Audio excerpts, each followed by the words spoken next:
Oke, jadi di video kali ini kita akan membahas laptop gaming yang harganya masih cukup affordable. Laptop high performance ini ya. Harganya itu masih di kisaran 12 juta rupiah, masih oke banget. Dan perkenalkan, ini adalah XP Victus 15 FB0009AX.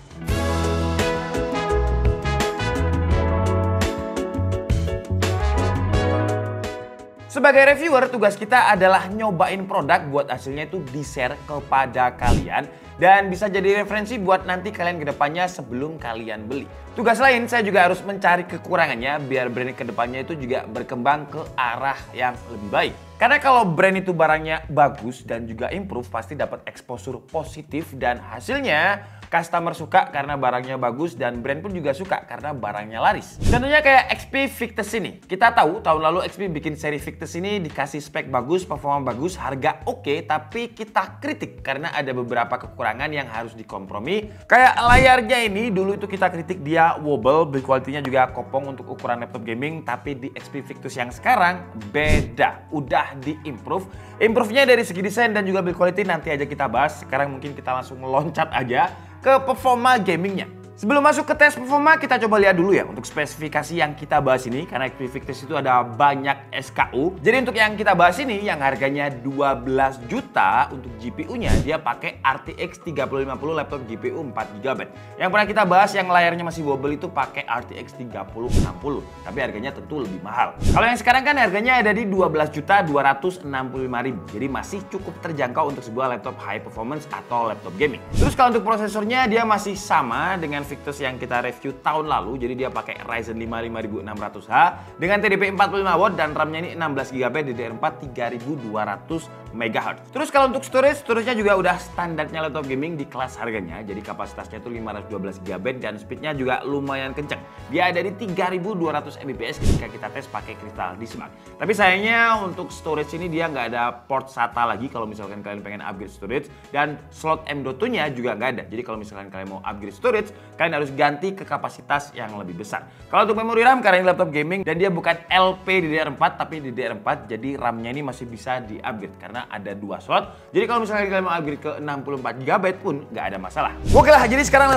saya tembak di awal untuk performanya. Jadi kalian bisa tahu gimana performa laptop gaming di harga 12 jutaan. Dan untuk tes performa di sini kita tes di mode performance dengan fan speed mode-nya itu max yang bisa kita setting lewat Omen Gaming Hub. Lah kok namanya Omen Gaming Hub bukan Victus Gaming Hub? Ya wajar sih ya, karena ini masih ya Omen itu masih miliknya XP, Victus pun juga masih miliknya XP. Jadi biar softwarenya mungkin developmentnya lebih murah, jadi disamakan aja Omen sama Victus. Dan sedikit informasi, di Omen Gaming Hub ini kita bisa atur game mana aja yang mau kita boost. Kalau kalian males set satu-satu, bisa pilih yang boost all. Untuk performa gamingnya kita coba di game casual dulu lah ya, game ringan dulu, Dota 2 dengan resolusi Full HD. Grafiknya ada di fastest dan kalau kita lihat di sini average FPS-nya dia bisa dapat 105, maksimum FPS-nya bisa sekitar 120 FPS, dia drop FPS paling kecil itu ada di 98 FPS. Kalau misalkan kalian suka main game Valorant, wah Valorant-nya ini dapatnya gede banget sih ya dengan resolusi Full HD, grafiknya low,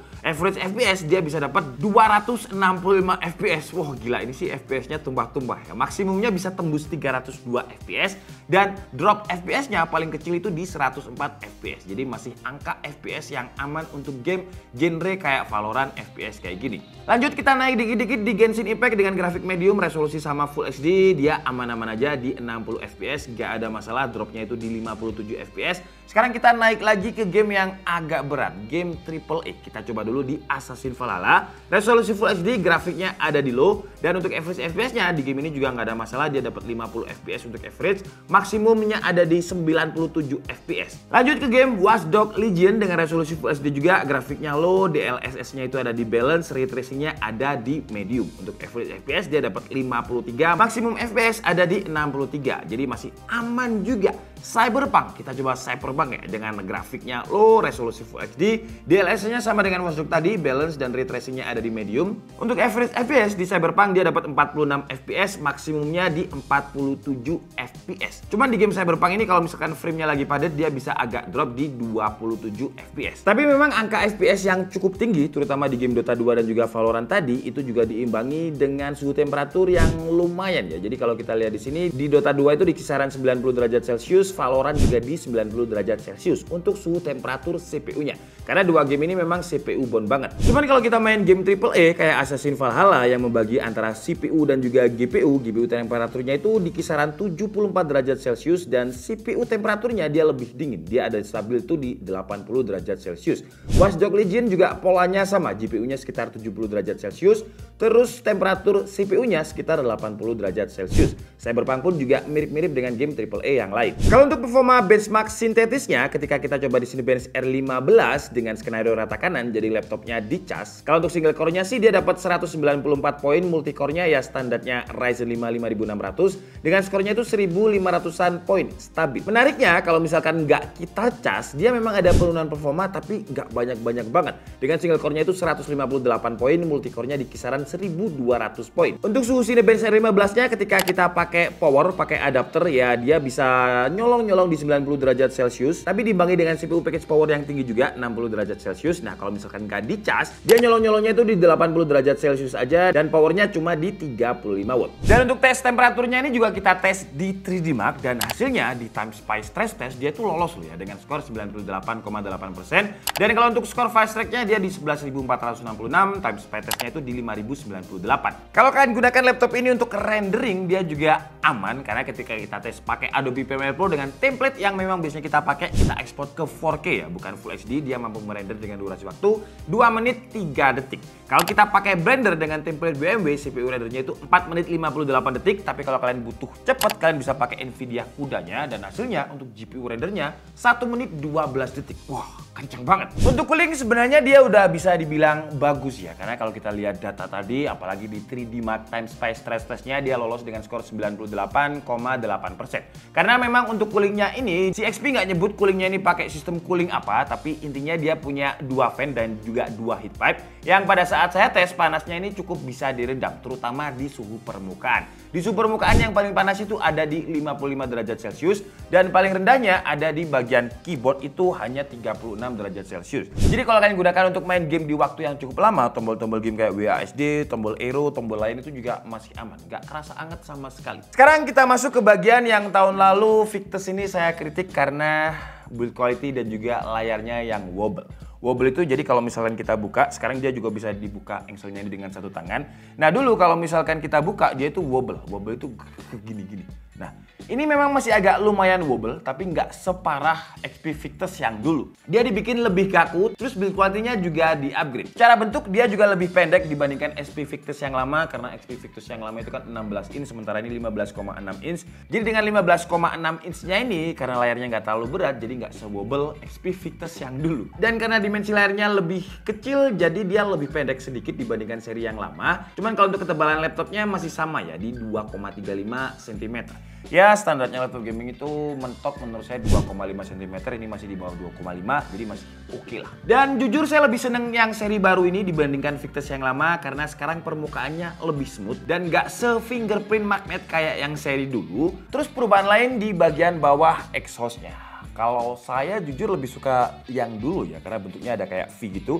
Tapi ya desain itu preferensi, exhaust kayak gini juga siapa yang mau lihat bagian bawah laptop, jarang banget. Tapi overall sisanya sama sih ya, walaupun dimensinya beda 15,6 inch tapi untuk spesifikasi layar masih sama. Jadi refresh rate-nya itu 144 Hz, resolusinya Full HD. Yang agak saya sayangkan sih di color akurasinya karena dia belum 100% sRGB.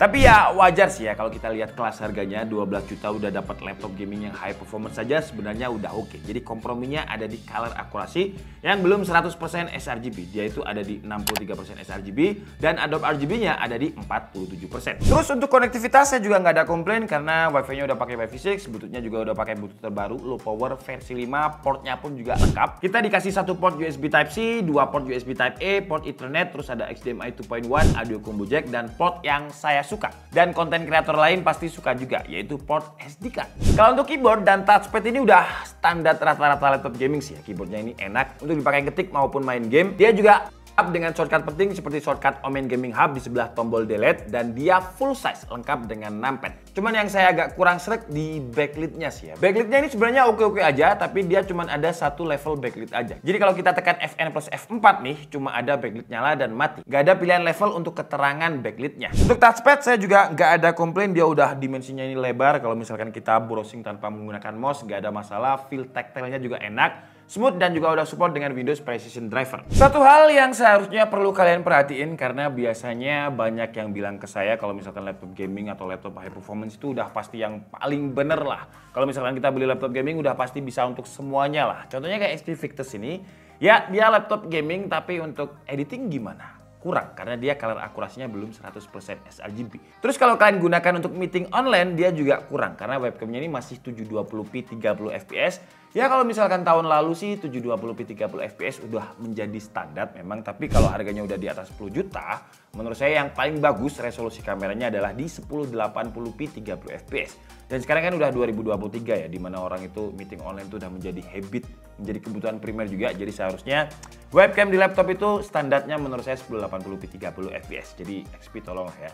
2023 nih, harusnya udah 1080p 30 fps. Tapi kalau misalkan kalian nggak terlalu peduli dengan kamera, atau mungkin kalian udah punya webcam eksternal yang udah lebih baik dibandingkan laptop ini, ya kalian bisa pilih XP Victus ini. Kalau misalkan kalian carinya itu performa baterai, wah laptop ini cocok. Karena baterai dari laptop ini secara angka aja dia gede ya, 70 watt hour. Ini ukuran baterai yang cukup gede di antara laptop gaming di kelasnya. Ketahanan baterainya juga mantap ketika kita tes pakai mode default brightness 50% dengan video playback 1080p.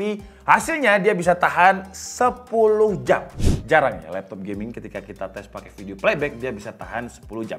Tapi kalau kita gunakan untuk main game, contohnya kayak game Watch Dogs Legion kemarin itu dia tahan sekitar 4 jam 10 menit. Masih oke banget karena biasanya laptop gaming itu cuma tahan sekitar 2-3 jam. Terus untuk waktu pengecasannya dia juga lumayan cepat karena 0 ke 100% dia nggak butuh 2 jam. Cuman butuh sekitar 1 jam 50 menit untuk kapasitas baterai yang 70 watt hour. Ini kenceng sih ya. Dan di harga 12 jutaannya ini dia udah free OHS 2021, Windowsnya juga udah Windows 11 original, dan yang pasti udah ada garansi ADP atau Accidental Damage Protection selama 2 tahun. Oke lah, jadi mungkin cukup segitu aja video review dari XP Victus SKU. Ini kayaknya SKU yang paling rendah sih ya. Kalau misalkan kita lihat dari harganya yang 12 jutaan, dia pakai Ryzen 5 dengan RTX 3050. Kelebihannya dengan harga segini, performanya udah cukup bagus untuk sebuah laptop gaming entry level. Build quality-nya improve jauh dibandingkan sebelumnya, terutama bagian layarnya yang nggak wobble dan build quality-nya yang lebih kerasa solid sekarang. Harganya juga terjangkau di 12 juta rupiah untuk kelas laptop gaming high performance, ini masih cukup terjangkau. Kekurangannya ada di opsi storage ya, karena baterainya ini 70 watt hour udah digedein, jadi nggak ada dimensi lagi, nggak ada space lagi untuk port SATA 2,5 inch atau M.2. Jadinya storage-nya ini kalau mau upgrade harus diganti ke kapasitas yang lebih gede. Terus kualitas color akurasi layarnya masih kurang karena belum 100% sRGB. Kayaknya kalau misalkan kalian butuh 100% sRGB, kalian harus pilih Omen ya, bukan Victus. Tapi kalau digunakan untuk gaming, refresh rate layarnya udah oke banget. 144 Hz di harga 12 juta rupiah. Wah, jadi kalau misalkan kalian memang tujuannya gaming performa, nggak untuk editing, XP Victus ini bisa menjadi referensi yang menarik. Saya Dika Budi and see you on the next video. Bye-bye.